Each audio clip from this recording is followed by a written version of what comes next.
So we're going to do this thing, which you don't have to do at all. But you do this frustrations. Yeah.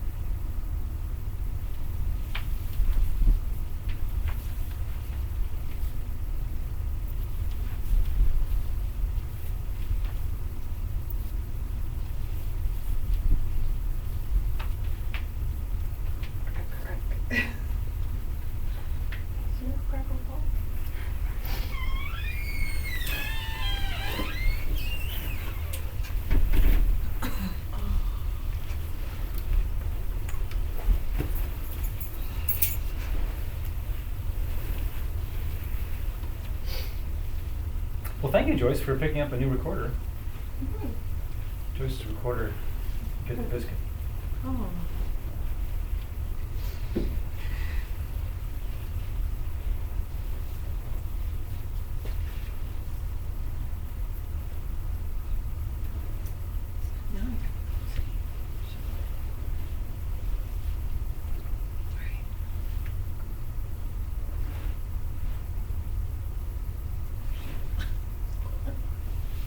What are you doing, Sarah?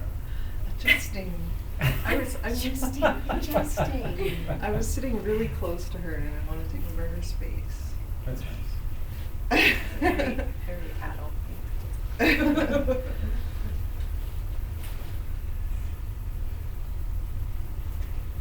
I thought tonight, I had this idea that it would be nice, some of you in this room know this, some of you don't, is a great practice for settling the mind. When, especially if you're going to meditate and you find that your mind is jumpy, agitated, and it's a pranayama practice. It's called Nadi Shodhana, and it's meant to equal out the winds, equal out the prana, so that your mind settles. And you can think of it like we're going to be doing alternating nostril breathing. And just visually, if you think about it in this way, if you think of your body and your mind as you experience it, as interacting with each other, and sometimes we experience that in a more or less harmonious way. And we have energy channels that, if we've been thinking crazy thoughts all day, or we've had a weird day, and we have worries and agitations, the subtle channels in the body,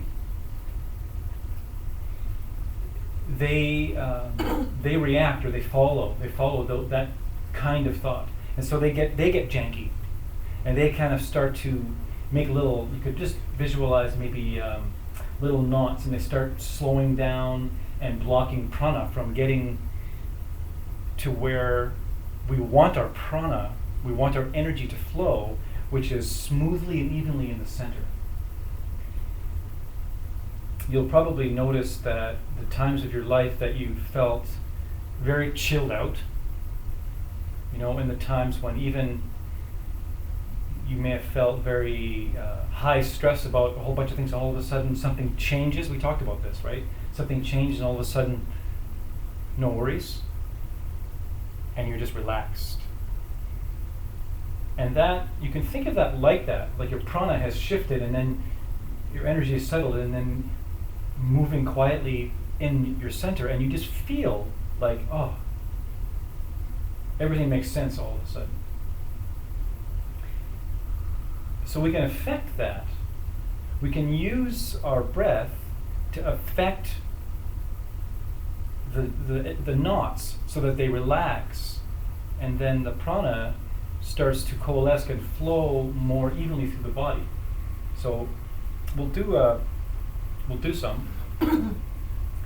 Generally, we would do 10 times per side. So it's a little time consuming, but it's worth it. It's worth the wait for it to be done. And those of you who haven't done it, this will be new and hopefully interesting. And those of you who have done it, hopefully it will still be new and interesting. Because what have we been talking about, right? This is reality. Our life is a series of moments. And what we bring to those moments, every single moment, is the moment. There isn't any other reality other than that. And the more present that we can be in each moment, the less of the past and the less of the future is affecting us. So let's begin. So typically, what I like to do is I like to rest my middle finger right between my two eyebrows so that you're almost like you have a pressure point on the Ajna chakra, right at the third eye. So, and that will allow you to shift back and forth so that you can use your thumb to close off the right nostril and your pinky to close off the left nostril. Or maybe just the index finger, the pointer. Like what you'll find, whatever's comfortable for you. Sometimes the nice one here is then you can use the thumb and the middle finger, and you can have your index finger. And it's nice to have a little pressure point here. So you can feel a pressure on the Ajna. It wakes up the Ajna. Important is it doesn't take a lot of pressure to actually stop the oxygen from flowing. So it's just a gentle little push at the crease of the nostril will stop the airflow. Another trick that you can do is if you notice that one side, as you're breathing, inhaling through one side, it's more plugged than the other, you can use one of your fingers to actually pull on your cheek, which will actually open up the chamber. So so right now my left nostril is slightly more closed than my right. So as I'm inhaling, I can push my cheek and suddenly I've got easy access to more air. Or if it's too difficult, you can simply use your other hand and pull, and it will affect the air flow. Because what you want is to be relaxed. And if you start to feel like you're not getting the oxygen, your body will start to get tense and you'll start to panic. So you want to open up the nostril if you need to. So let's all do just a practice round together, and then we'll do it. So let's just say index finger, and then what we're going to do is fully exhale through both nostrils first to start, and then press into the right nostril and inhale through the left nostril. Full, nice, relaxed, and even inhale. When you get to the top of that inhale, change sides so that you then close off the left nostril and exhale through the right nostril. Exhale fully, and then inhale back through the right nostril. Nice, long, and deep inhale. At the top of that point, you then switch again and exhale through the left nostril.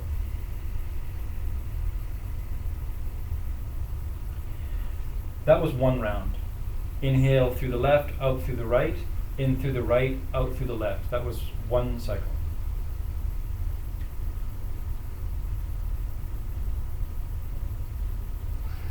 So let's start fresh, and we'll do 10 together.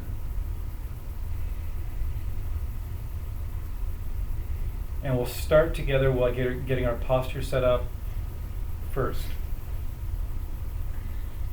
So at first, lay your hands so that they're relaxed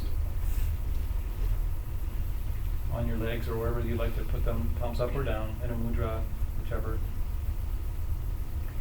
And just begin to turn inward and focus on the sensations, the physical sensations of your body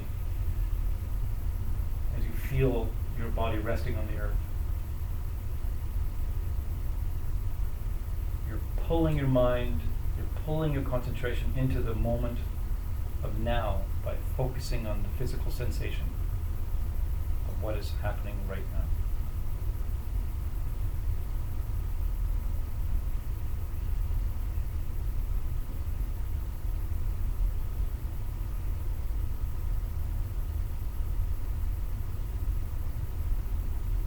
Now that we have sort of a grounded feel to our energy, let's elongate the spine by taking a nice and deep inhale. And as you inhale, the heart lifts and the crown draws towards the sky. And then as you exhale, you have this, keep that lift and the shoulders relaxed. Heart remains relaxed and open. So you feel like a liftedness in your heart and a relaxation in your jaw, a relaxation in your shoulders, a softness to your eyebrows. The entry point to every meditation that you do should always be relaxed. And then a part of your practice is then you become the tension police. Any sort of tension you start to feel arise in the mind, you go after it, you take care of it. You inhale into it, exhale it away.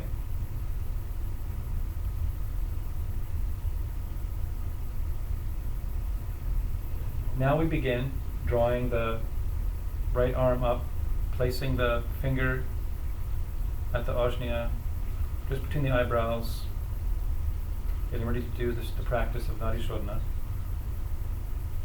Gently closing off, first exhale through both nostrils. Closing off the right nostril gently, and then inhaling through the left.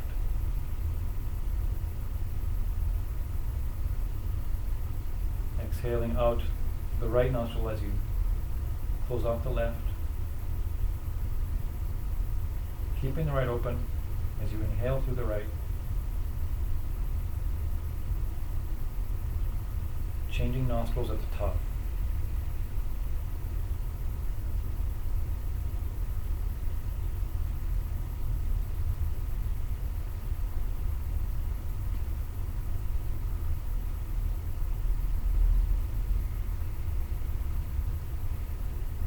So allow your breath to be very relaxed and smooth.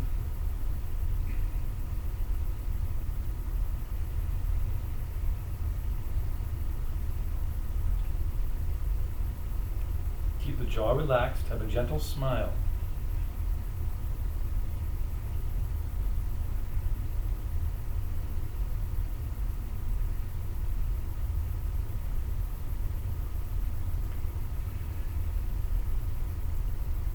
So you want your breath to be as relaxed and as extended as you can without feeling the tension of not enough air. So you'll find your balanced place.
whatever round you're on, make this next round your last round.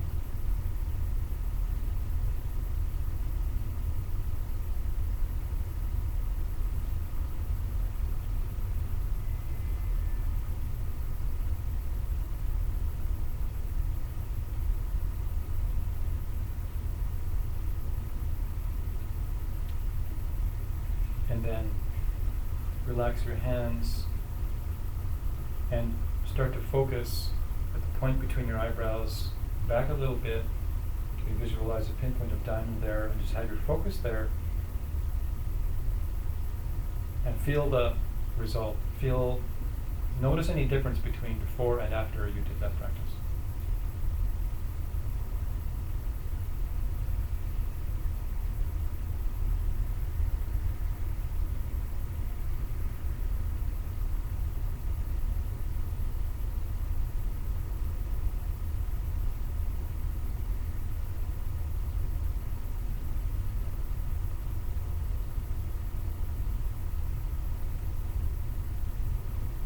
Notice if it feels easier than usual, perhaps, to keep your mind focused in one single point now. That point being that pinpoint of diamond light between the eyebrows, back a little bit.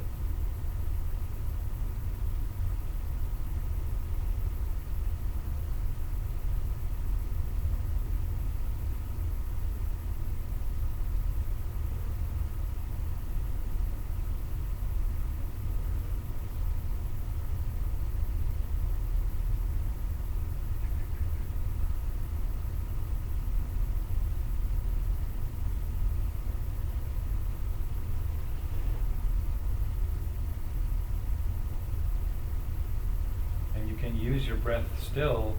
If your focus needs more of an object to focus on, you can like stoke the heat of the diamond on your inhale, like as if you're drawing in something that would light up the diamond on the inhale so that it gets brighter. And then on your exhale, it subsides slightly so that you're still focusing on one single point, but you have the advantage of it fluctuating slightly.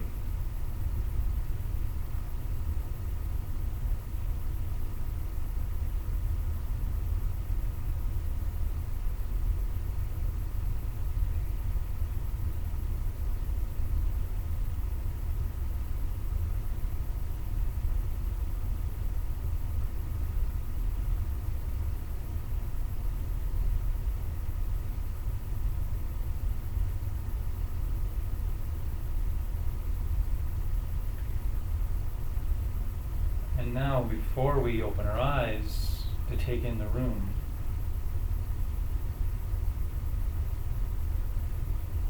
imagine that you're actually seeing the room before you see it with your eyeballs. So that you're actually looking from the center of your head, let's say. So that you're staying sort of back and in place, keeping your energy centered.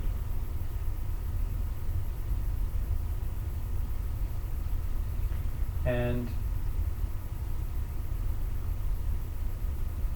remembering the room around you before you closed your eyes, from the center of your head, with your eyes closed, through the third eye, it's like see the room all at once. 360 degrees. And what would that feel like? How centered would you need to be?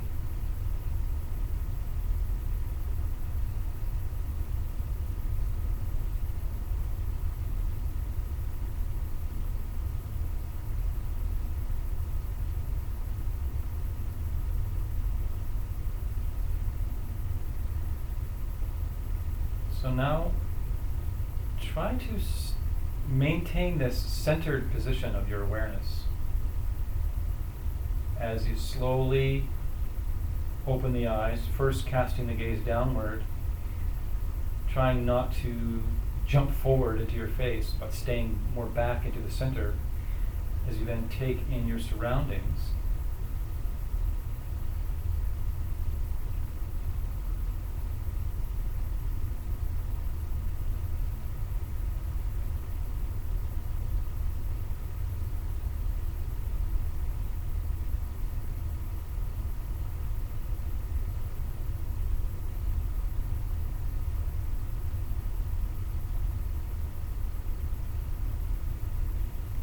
And then as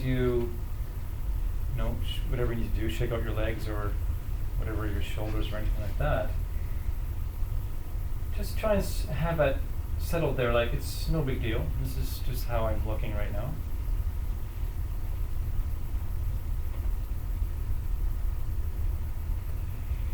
And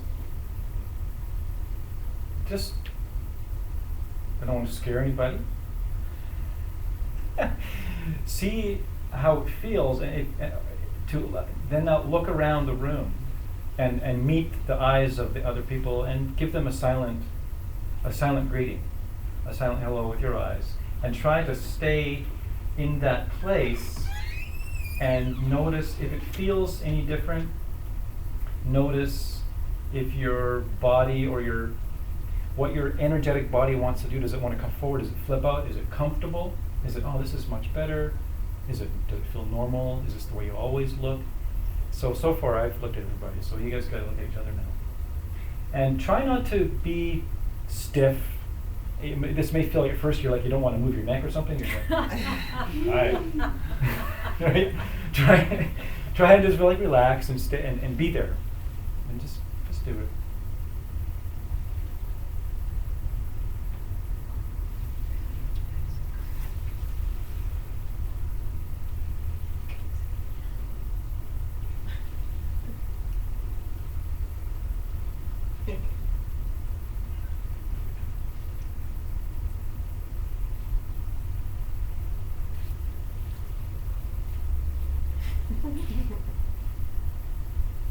It's like cultivating your presence.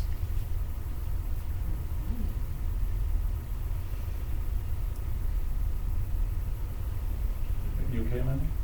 You need anything? Tea, water?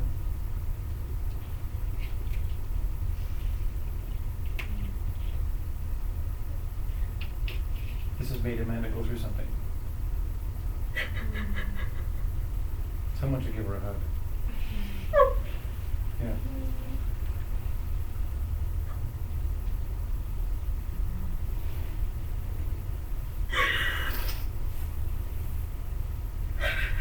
Good.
Sometimes life's a shit festival.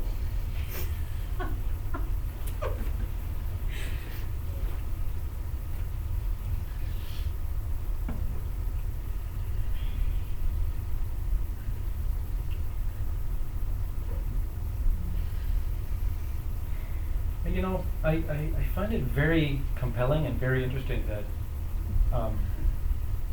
in all the many classes that I teach, that's the sort of thing that we just did. People, it moves people. It moves people.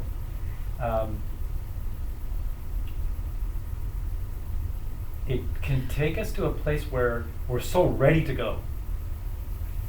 And all we needed was just a little tip. And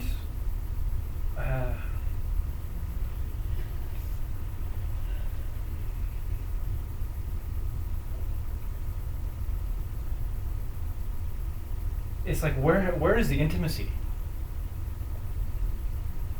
Like, where is the intimacy in our lives between each other?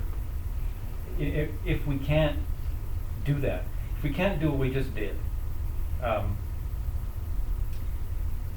in a room where we're already all kind of chilled out and quiet, how hard is it to do that in a busied up life when you're trying to have a conversation with somebody and then their phone beeps and they're checking their text or what have you? When you know, the most beautiful things in this world are of that nature, of the softening, of the opening, of the accepting. Like these are the most beautiful and powerful things in this world, are the movements of the heart. The movements of the heart. And for as long as we avoid it, and for as long as we avoid whatever is stopping us from having that intimacy with another person and with ourselves, that's for as long as we'll be unhappy. Because we won't be able to have our happiness, because we'll be missing something. We'll be missing a crucial element in our lives, which is like our home, like our deepest, most profound, relaxed self. Because I don't know if you noticed, when you are with someone else and you give yourself to them, or let's say you see them, like you really try to see them, and you try to look deep into them, that instantaneously forces you to be deep within yourself. It's like you actually can't do it. So unless you have that depth. So the deeper you've gone into yourself, that's the depth that you can go with another. Which brings me to a nice theme for today would be around that. Because I get a lot of people come to me and they talk to me about relationships. And it seems like a hot item. You know, it's a hot item. And it's so important to so many people. And if you think about it, it's everything. Because we are in relationship at all times with something. You know, it's, in a way, you could say the only moment in existence that you're not in relationship, in a way that you're even aware of, is when you're in like the direct perception with the divine, you could even say. When you've reached the deepest part of yourself and you've unified all your parts and had a direct perception of the ultimate reality of how your mind is or exists or how you exist. Maybe in that moment you're not in relationship. In that brief moment, because you're not aware. You're not in relationship in the sense of how we know relationship, where the world that we see is us, mirrors what we are. And in that brief period of time, there's no mirror there for a moment. But when you come back out of that deep meditative yogic experience, everything floods back in. All the mirrors reemerge, except for the first time you actually understand. You actually understand how it's working. And at that point, you have gone to the depths of your innermost being, and from that point, you can then offer that. When you look at somebody, you see that in them. And they may not see it in themselves. You see? An Arya, or somebody who's seen emptiness directly, someone who's like, you could say see God directly, or any there's so many ways of putting it, but you could say united with the divine, had a very holy experience. From that moment onwards, you will always see that deep into the other person that you're with. Whether they can see that or not, or whether they can be that or not. So then that's a gift that you give as you walk the world. So let's just take a little break, shake it off, and we'll come back, do another meditation. And this one will be on relationship. We'll